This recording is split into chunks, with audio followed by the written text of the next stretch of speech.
Bonjour à tous, je me présente, mon nom est Jessifie, je suis coach en programmation neurolinguistique. Donc je fais du coaching de vie, coaching familial ainsi que du coaching de couple. Et aujourd'hui, je vais vous parler de la peur de l'engagement. Parce que comme que je me suis engagée cet été à vous parler d'une peur à chaque semaine et de vous aider à vous outiller.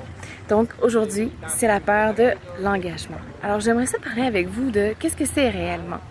Tu sais, l'engagement, c'est d'être capable de tenir sa parole. C'est d'être capable de, quand on dit quelque chose ou qu'on a besoin d'être fiable ou encore on veut prendre engagement envers soi, d'aller mieux ou encore de générer des nouveaux comportements ou encore d'obtenir nos rêves qu'on veut réellement ou de faire un choix ou d'être engagé dans une relation. Tout ça, c'est des engagements. Puis le plus grand engagement qu'un enfant peut voir, c'est quand ses deux parents restent ensemble, quand ils sont ensemble dans leur relation de couple.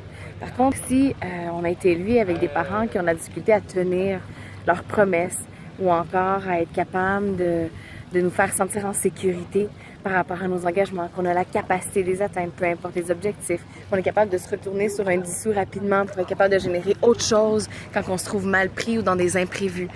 Alors, la peur de l'engagement, souvent, ça vient, c'est sûr que ça vient de l'enfance. Fait que c'est ça, demander à quel moment j'ai commencé à avoir peur de l'engagement.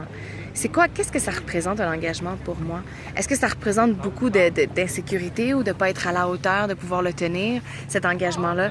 Ou encore, parce qu'en fait, je pense qu'il y a une des problématiques qui est dans notre société présentement, c'est justement cette peur-là, qui fait en sorte qu'on ne croit plus au couple, on ne croit plus en nos rêves, où on a de la difficulté à changer de direction quand on a envie, parce qu'on n'arrive pas à être engagé avec soi-même. Donc, ce que je veux vous apprendre, si c'est possible pour moi, ça serait de partager avec vous des outils, comme pour vous demander qu'est-ce que je veux réellement à travers ça? Qu'est-ce que j'y gagne en ce moment à ne pas tenir mes engagements? Est-ce que c'est de ressentir, dans le fond, que j'ai un espace là-dedans, que j'existe, que j'ai le droit d'avoir des limites? Est-ce que c'est parce que je me sens pas à la hauteur? Est-ce que c'est que je sens que je pourrais ne pas satisfaire ou encore je pourrais déplaire? Donc, c'est important de comprendre de où vient cette peur de l'engagement-là. Ça a été quoi le plus grand engagement qui a été difficile pour vous dans votre vie ou les personnes qui ont eu des engagements envers vous qui n'ont pas été capables de respecter? Donc, si généralement vous avez été d'une famille séparée, alors c'est normal qu'il y ait eu de la peur de l'engagement. Si vous avez eu des parents qui ont été soit infidèles l'un envers l'autre, c'est sûr que c'est difficile d'avoir l'engagement. C'est sûr que si on a eu des parents aussi qui nous ont promis des choses mais qui n'ont pas été capables de les respecter en tant que tels, ça aussi, ça fait en sorte, si on a été trahi, ça fait en sorte qu'on a peur de s'engager. Donc aujourd'hui, ce que je vous invite à faire, c'est d'aller à la recherche, dans le fond, de cette peur-là, de oser l'accepter, de pouvoir l'accueillir, de pouvoir faire le pardon avec elle pour que vous puissiez faire que à la place, c'est de ressortir dans le fond les outils derrière qui pourraient être peut-être le fait que vous soyez justement un leader qui est capable de justement rallier plein de personnes autour de vous, peut-être que justement vous êtes quelqu'un qui avait des contrats à suivre et que ça ferait en sorte que vous pourriez atteindre encore plus grands objectifs. Donc si cette peur-là vous habite, essayez, comme je vous dis, de ressentir, de voir, de regarder à l'intérieur de vous. C'est quand la première fois que vous l'avez vécu? Qu'est-ce que ça va vous prendre à partir d'aujourd'hui pour pouvoir guérir cette blessure-là ou encore pour pouvoir faire différemment? Qu'est-ce que vous allez avoir besoin dans votre environnement? Est-ce que c'est de la sécurité? Est-ce que c'est de vous connaître? Est-ce que c'est de vous respecter? Alors, à partir d'aujourd'hui, essayez de voir à l'intérieur, si jamais vous l'avez, cette peur-là, ou si vous avez été abandonné, rejeté. Ça aussi, c'est dans le fond, des situations qui mènent à quelqu'un à avoir peur de tenir des engagements. Puis l'engagement, c'est pas juste simplement de se dire « Ah oui, moi j'ai de la difficulté à être en couple » ou des fois c'est subtil. Des fois, c'est sans s'en rendre compte. Pourquoi j'arrive pas à perdre du poids? Bien, je tiens pas mon engagement jusqu'au bout. Je commence quelque chose, je le termine pas. Ça aussi, c'est de l'engagement envers soi.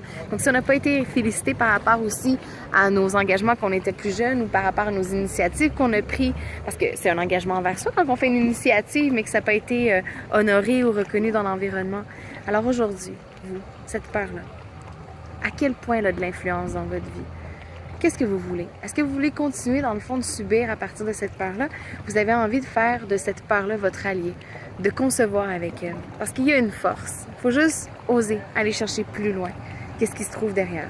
Si jamais vous avez envie d'être accompagné ou que cette peur-là vient faire en sorte que vous êtes vraiment freiné dans votre vie, que vous avez de la difficulté justement à sauter, à oser aller plus loin, à pousser vos rêves, à aller chercher qu'est-ce que vous avez réellement envie. Mais moi, ça me fait plaisir, comme je le dis, de vous accompagner là-dedans. Alors aujourd'hui, la peur de l'engagement, jusqu'à quel point elle a une influence dans votre vie. Sur ce, pouvez me contacter. Je suis à Longueuil, ça va me faire plaisir de vous accompagner afin que vous puissiez justement faire que un avec ces peurs-là, comprendre vos blessures, d'où ils viennent, puis qu'est-ce que vous avez généré comme comportement à partir d'elles et comment vous allez reprendre votre pouvoir personnel à travers ça. Alors sur ce, ah oui, sans oublier, si jamais vous avez vécu un parent qui s'est suicidé ou un parent qui vous a abandonné, c'est sûr que l'engagement, c'est difficile. Puis j'ai envie de m'adresser encore plus à vous, à ces personnes-là que c'est tellement difficile pour eux de tenir cet engagement-là. J'ai envie de vous dire que vous êtes libre aujourd'hui de vous choisir. C'est pas parce que d'autres personnes ne se sont pas choisies à ce moment-là, parce qu'il n'y avait peut-être pas les outils, qu'aujourd'hui, vous ne pouvez pas aller les chercher, ces outils-là, pour vous engager envers vous, vous engager à avoir le bonheur, la liberté d'être. La liberté, dans le fond, de pouvoir accéder à vos objectifs. Alors, sur ce, j'espère pouvoir partager des outils avec vous. Je vous envoie plein d'amour. Puis j'espère que, bien, je pense qu'on va se reparler la semaine prochaine sur une autre paire. Si jamais il y a des paires qui vous habitent, que vous avez envie d'avoir des outils, gênez-vous pas à écrire en commentaire. Ça sert à ça, laissez des commentaires. Alors, bon été. Je vous aime très fort. Je sais pas qui vous êtes, je sais pas combien vous allez être à écouter cette vidéo-là, mais je vous promets que je vous connais peut-être pas, mais j'ai une pensée pour vous et je vous aime. À bientôt.